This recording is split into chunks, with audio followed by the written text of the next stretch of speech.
Assalamualaikum warahmatullahi wabarakatuh. Allahu akbar, Allahu akbar, Allahu akbar. Allahu akbar, Allahu akbar, Allahu akbar. Allahu akbar, Allahu akbar, Allahu akbar. Allahu akbar kabira walhamdulillahi katsira wa subhanallahi bukratan wa asila. La ilaha illallah wahdahu la syarika lah. Lahul mulku wa lahul hamdu yuhyi wa yumitu wa huwa ala kulli syai'in qadir. Alhamdulillahi rabbil alamin. Alhamdulillahilladzi hadana lihada wa ma kunna linahtadiya laula an hadana Allah. Asyhadu an la ilaha illallah wahdahu la syarika lah wa asyhadu anna Muhammadan abduhu wa rasuluhu la nabiyya ba'dah. Radina billahi rabba wa bi Muhammadin nabiyya wa bil islami dina. Qala Allah Ta'ala fil Qur'anil Karim, a'udzu billahi minasy syaithanir rajim. Walitukabbirullaha ala ma hadakum wa la'allakum tashkurun. Shadaqallahul azim. Allahu akbar, walillahil hamd. Jamaah salat Idul Fitri 1443 Hijriah yang dirahmati Allah Subhanahu wa taala. Kita bersyukur kepada Allah atas nikmat yang Allah sudah berikan kepada kita. Pada tahun ini alhamdulillah kita bisa melaksanakan ibadah Ramadan dengan kondisi yang jauh lebih baik dari tahun-tahun sebelumnya. Kita bisa melaksanakan puasa bersama dengan keluarga kita. Kita bisa melaksanakan tarawih berjamaah di masjid. Bahkan kita bisa melakukan i'tikaf pada 10 malam terakhir Ramadan. Semoga semua kita mendapatkan kebaikan dari Lailatul Qadar. Pada kesempatan ini marilah sama-sama kita mengambil beberapa hikmah dari sunnah Nabi SAW, khususnya yang berkaitan dengan Idul Fitri. Di antara sunnah Nabi SAW pada hari raya Idul Fitri, sebagaimana yang kita tahu adalah melaksanakan sholat Id secara berjamaah di tempat tanah lapang.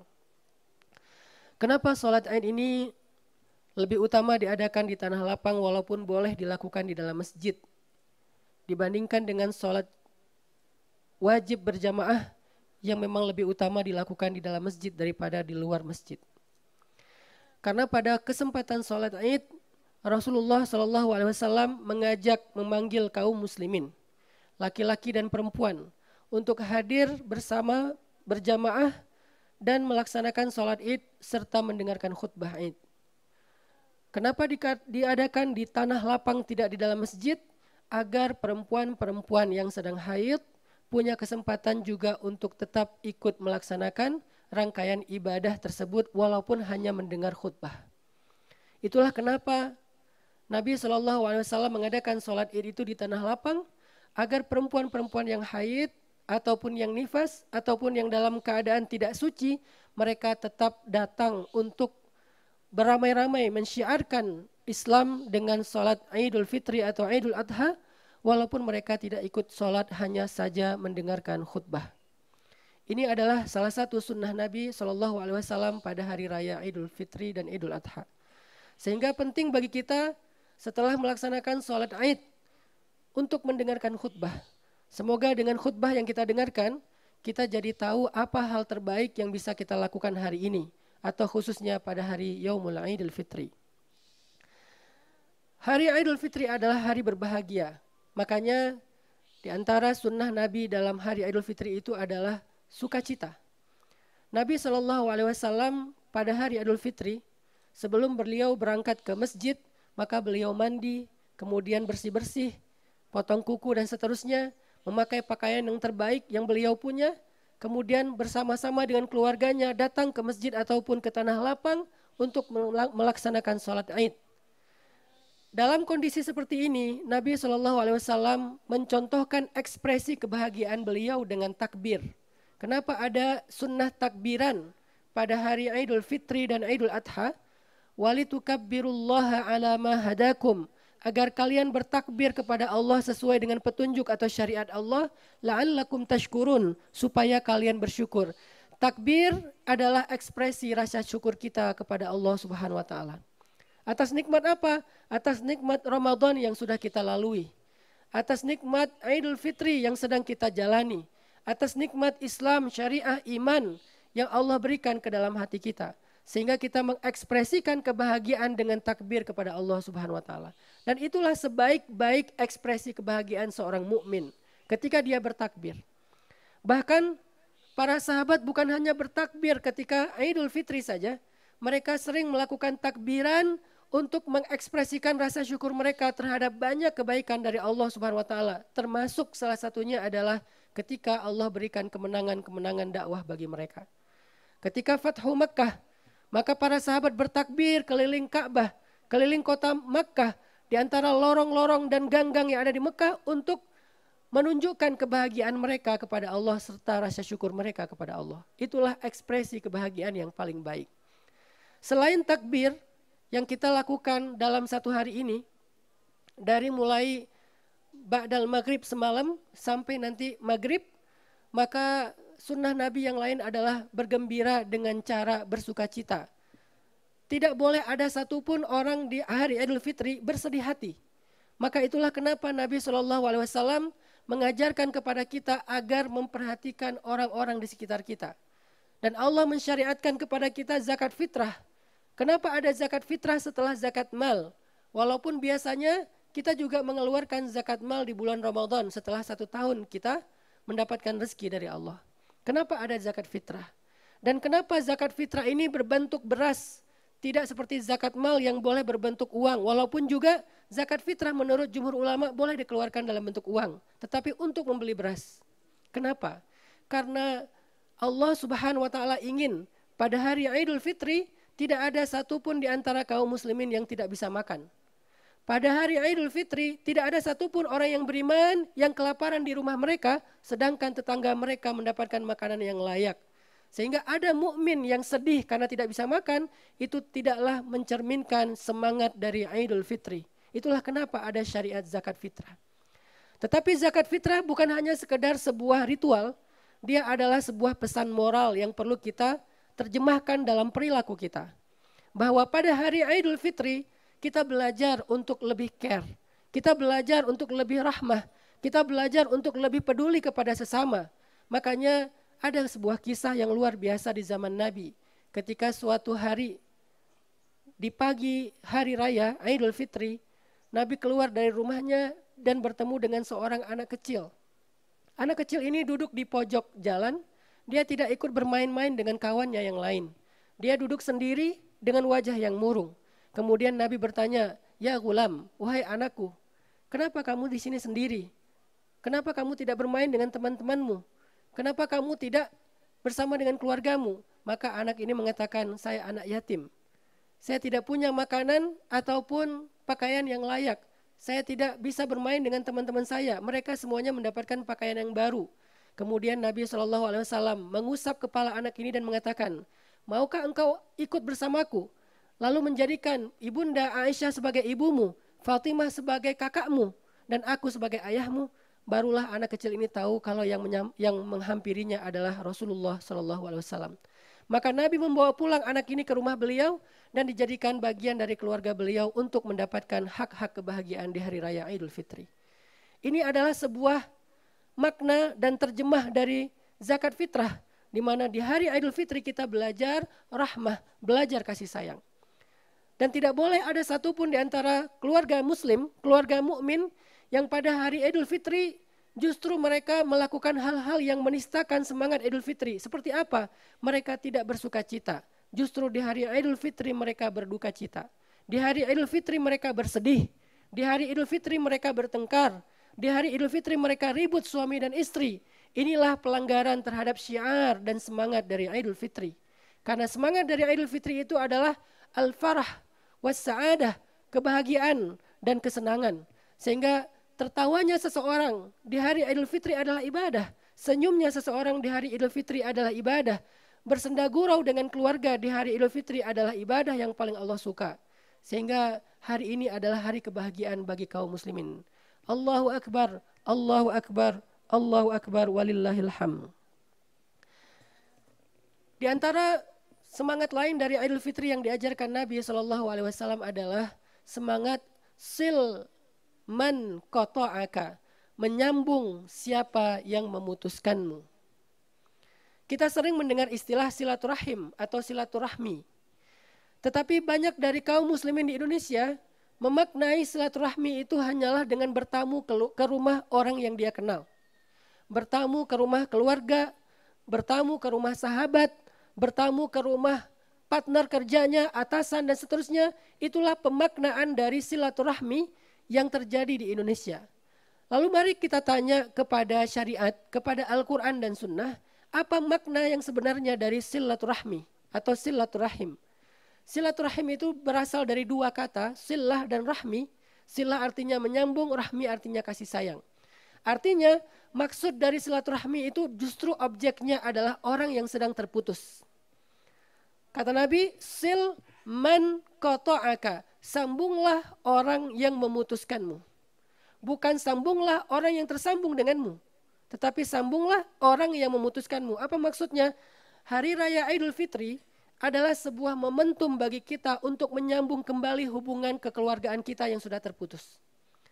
Adik dengan kakak yang sempat ribut selama 1 tahun tidak saling komunikasi, saling blok di WA, saling menghindari, tidak peduli dengan kebutuhan yang lainnya, terputus selama 1 tahun, maka di hari Idul Fitri mereka mendapatkan kesempatan yang sangat baik, momentum yang sangat istimewa untuk sil man qata'aka, menyambung siapa yang memutuskanmu. Itulah kenapa silaturahmi ini menjadi ibadah yang sangat besar dan istimewa nilainya di mata Allah, karena tidak mudah. Kalau silaturahmi hanya sekedar bertamu, itu mudah. Tetapi silaturahmi menjadi sesuatu yang sangat istimewa karena memang tidak mudah untuk dilakukan. Menyambung orang yang memutuskan kita di antara keluarga kita. Khususnya di antara keluarga kita. Dan lebih khusus lagi adalah dengan orang tua kita. Dan alhamdulillah, Masya Allah, di Indonesia kita punya sebuah tradisi yang sangat indah, yaitu tradisi mudik, pulang kampung. Di mana mungkin di antara semangat mudik itu adalah ingin merasakan suasana di rumah bersama orang tua, makan masakan dari ibu dan orang tua kita. Tetapi yang lebih tinggi dari semua itu adalah tujuan dari mudik adalah menyambung orang yang memutuskan kita di kampung halaman. Dengan tetangga yang mungkin masih ada hubungan rahminya, hubungan keluarganya dengan kita. Dan itu banyak terjadi, terutama dengan orang tua kita. Jangan sampai kedatangan kita untuk pulang kampung atau mudik justru menambah beban bagi orang tua kita. Tetapi harusnya seorang anak datang untuk menyempurnakan ibadah Ramadannya dengan mencari ridho ibu dan ayahnya. Karena sesungguhnya tidak akan sempurna ibadah kita di bulan Ramadan, walaupun kita mendapatkan Lailatul Qadar, kalau orang tua kita, khususnya ibu, tidak ridho kepada kita. Mungkin kita masih ingat dengan kisah Alqamah, salah satu sahabat Nabi yang ahli ibadah, ahli tahajud, ahli puasa Senin Kamis, ahli zikir, ahli Al-Quran, ahli melakukan ibadah-ibadah yang diam-diam, sir, sangat ahli ibadah. Tetapi di akhir hayatnya, Alqamah mendapatkan naza atau sakaratul maut yang sulit. Berhari-hari dia kesakitan dalam sakaratul mautnya, tidak tuntas-tuntas. Dia tidak bisa wafat tetapi juga tidak sehat. Sehingga akhirnya istrinya melapor kepada Rasulullah SAW, ya Rasulullah, kenapa suami saya? Padahal dia ahli ibadah, kenapa sakaratul mautnya seperti orang yang kufur? Maka Nabi kemudian bertanya, apakah dia punya ibu? Lalu istri Alqamah mengatakan dia punya seorang ibu. Panggillah ibunya ke hadapan aku. Maka datanglah ibu ini ke hadapan Rasulullah SAW. Kemudian Rasulullah bertanya, wahai ibu, apa perasaan ibu tentang Alqamah? Apakah ibu ridho kepada dia atau ibu punya perasaan kecewa kepada dia? Ibu ini mengatakan, aku kecewa dan sedih terhadap Alqamah. Dia lebih mendahulukan keluarganya daripada aku. Dia mentelantarkan aku, dia tidak peduli kepada aku, dan aku tidak ridho terhadap Alqamah. Walaupun Alqamah ahli ibadah. Walaupun Alqamah seorang sahabat Nabi yang mulia. Sehingga kemudian Rasulullah mengatakan, wahai ibu, jika ibu tidak ridho kepada Alqamah, maka Alqamah akan terus kesakitan dan tidak akan selesai naza ataupun sakaratul mautnya. Ibu ini masih bersikeras untuk tidak ridho kepada anaknya. Sampai kemudian Nabi mengatakan, wahai para sahabat, kumpulkanlah kayu bakar. Aku akan membakar Alqamah agar memudahkan sakaratul mautnya. Mendengar ini, maka ibu ini kemudian merasa iba kepada anaknya. Naluri seorang ibu. Sehingga dia mengatakan, ya Rasulullah, jangan sakiti Alqamah, jangan sakiti anakku. Aku ridho, aku maafkan kesalahannya, aku ampuni kesalahan-kesalahannya selama ini, dan aku tidak akan menuntut dia di akhirat. Kemudian Nabi bertanya, apakah ibu mengatakannya dengan jujur? Ibu ini mengatakan, lihat saja bagaimana keadaan Alqamah. Lalu Nabi mengutus seseorang untuk melihat keadaan Alqamah di rumahnya. Dan orang itu kembali dalam waktu yang tidak lama dan mengatakan, ya Rasulullah, Alqamah telah wafat dalam keadaan tenang. Tepat ketika ibunya mengatakan, aku ridho kepada anakku Alqamah. Ini artinya Idul Fitri, Lebaran, ketika kita mengunjungi orang tua kita, mudik pulang kampung, maka salah satu di antara misi terpenting kita, sil man qata'aka, menyambung silaturahmi, terutama dengan orang tua kita, khususnya ibu kita. Kita juga mungkin pernah mendengar kisah seorang abid, seorang ahli ibadah di zaman Nabiullah Musa alaihissalam, namanya Juraij al-Abid. Juraij adalah seorang laki-laki yang sangat ahli ibadah. Senang sholat, sholatnya ribuan rakaat. Karena di zaman dulu ada banyak sekali jenis-jenis sholat yang jumlah rakaatnya banyak dibandingkan zaman umat Nabi Muhammad. Dia sholatnya ribuan rakaat. Dia punya sebuah musola di sebelah rumahnya, musola yang tidak terlalu besar. Disitulah dia menghabiskan siang dan malamnya untuk beribadah kepada Allah. Suatu hari ibunya datang mengetuk pintu musolanya. Juraij, ini ibu. Juraij, ini ibu. Kemudian Juraij yang lagi dalam keadaan sholat, bergumam di dalam hatinya membatin, ummi wa solati, ibuku atau sholatku, ibuku atau sholatku. Kemudian dia memilih sholatnya untuk tidak membuka pintu bagi ibunya. Sampai ibunya kemudian pulang lagi ke rumahnya.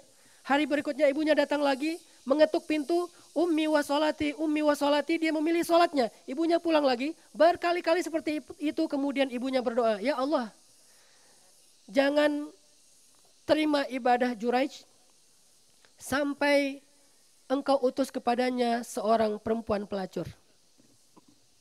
Ibunya butuh Juraij. Mungkin ibunya sedang dalam keadaan sakit, mungkin ibunya sedang butuh pertolongan, tetapi Juraij lebih mementingkan sholatnya daripada ibunya. Sehingga ibunya marah kemudian mengeluarkan kalimat doa, janganlah engkau terima ibadah Juraij sampai engkau utus kepadanya seorang perempuan yang hina atau pelacur. Tidak lama kemudian ada seorang pelacur, seorang perempuan yang hina melakukan zina dengan seorang penggembala. Kemudian dia hamil. Kemudian setelah dia hamil, dia meminta pertanggungjawaban dari penggembala tersebut, tetapi penggembala itu kemudian melarikan diri. Maka perempuan ini kemudian melapor kepada kepala sukunya, sesungguhnya saya telah dihamili oleh Juraij. Saya telah disakiti oleh Juraij, saya telah dinodai oleh Juraij. Maka orang berbondong-bondong, warga di desa itu datang ke musola Juraij untuk menghancurkan tempat ibadahnya Juraij. Mereka merobohkan musolanya Juraij dan meminta pertanggungjawaban dari Juraij.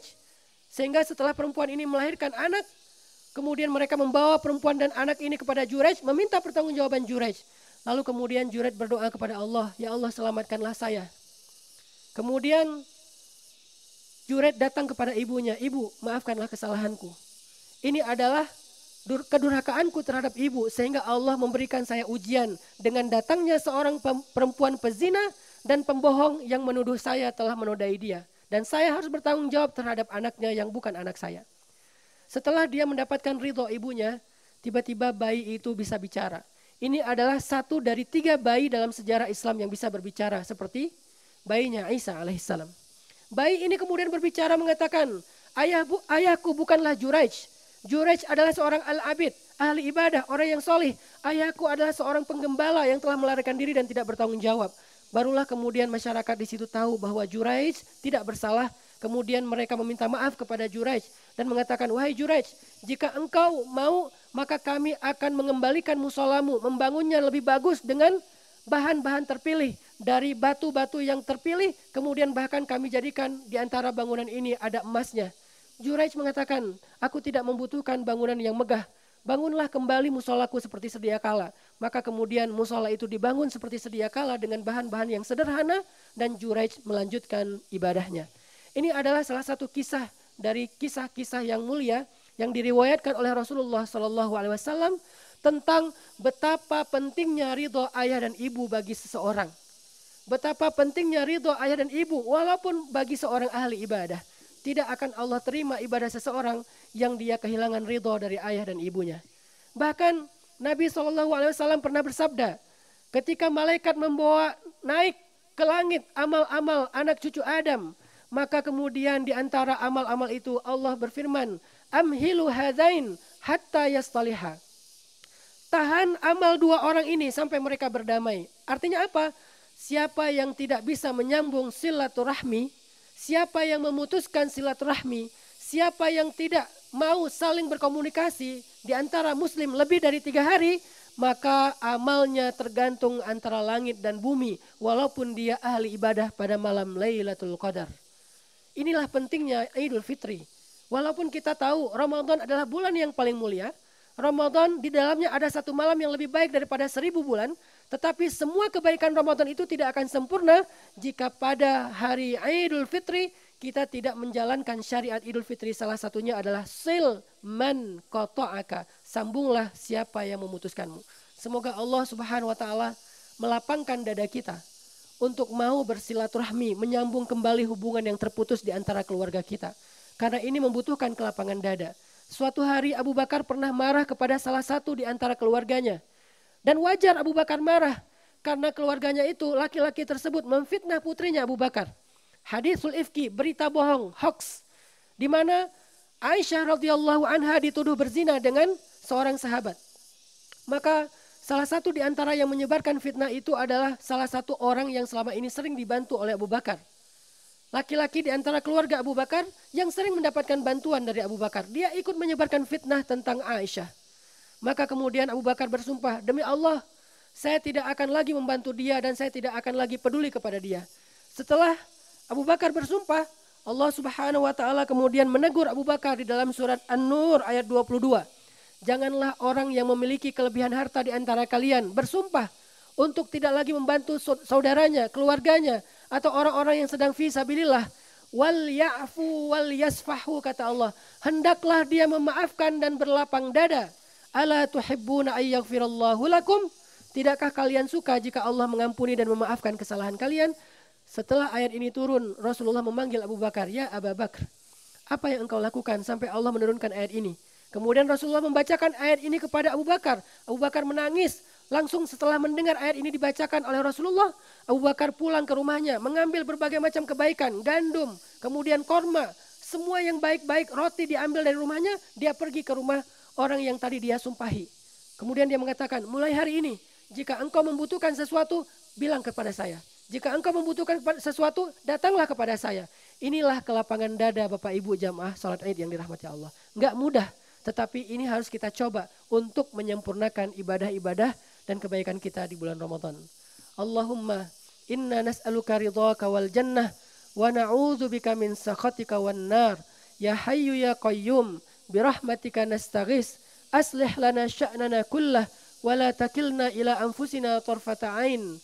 Rabbana atina min ladunka rahmah wa hayyi' lana min amrina rasyada waj'al lana min kulli dhiqin makhraja wa min kulli hammin faraja wa min kulli usrin yusra. Ya Allah, ampunkanlah dosa-dosa kami. Terimalah ibadah Ramadan kami, puasa kami, tarawih kami, tadarus dan tilawah kami, iktikaf dan qiyam kami. Ya Allah, sempurnakanlah apa yang masih kurang dari ibadah kami. Maafkanlah apa yang masih salah dari amal ibadah kami. Rabbana la tu'akhidna in nasina aw akhtana. Rabbana la tahmil alaina isran kama hamaltahu ala alladhina min qablina. Rabbana wa la tuhammilna ma la taqata lana bih. Wa'fu 'anna waghfir lana warhamna anta maulana fansurna 'alal qaumil kafirin. Ya Allah, jadikanlah Yaumul Aid, hari Idul Fitri ini sebagai hari kebahagiaan bagi kami, bagi keluarga kami, bagi tetangga kami, bagi masyarakat kami, bagi bangsa kami, bagi kaum muslimin di seluruh dunia. Ya Allah, berikanlah kami kemampuan untuk bisa membahagiakan keluarga kami, membahagiakan saudara-saudara kami yang ada di sekitar kami. Jangan biarkan kami menjadi orang yang egois, yang bahagia sendiri dan tidak peduli dengan orang-orang yang ada di sekitarnya. Ya Allah, jadikanlah kami, hati kami penuh dengan kasih sayang, sebagaimana Engkau tanamkan kasih sayang itu di dalam hati Rasulullah SAW. Ya Allah, sambungkanlah apa yang terputus di antara silaturahmi kami. Sambungkanlah orang-orang yang memutuskan kami, ya Allah, di antara keluarga kami, orang tua kami, saudara kami, adik kakak kami, sepupu kami, keluarga besar kami, ya Allah. Rabbana, terimalah ibadah kami hari ini. Ya Rabbana, segala puji bagimu atas nikmat Idul Fitri dan jadikanlah kami orang-orang yang beriman dan pertemukanlah kami dengan Ramadan tahun yang akan datang. Rabbana atina fid dunya hasanah wa fil akhirati hasanah wa qina adzabannar. Aqulu qauli hadza wa astaghfirullah li wa lakum innahu huwal ghafurur rahim. Assalamualaikum warahmatullahi wabarakatuh.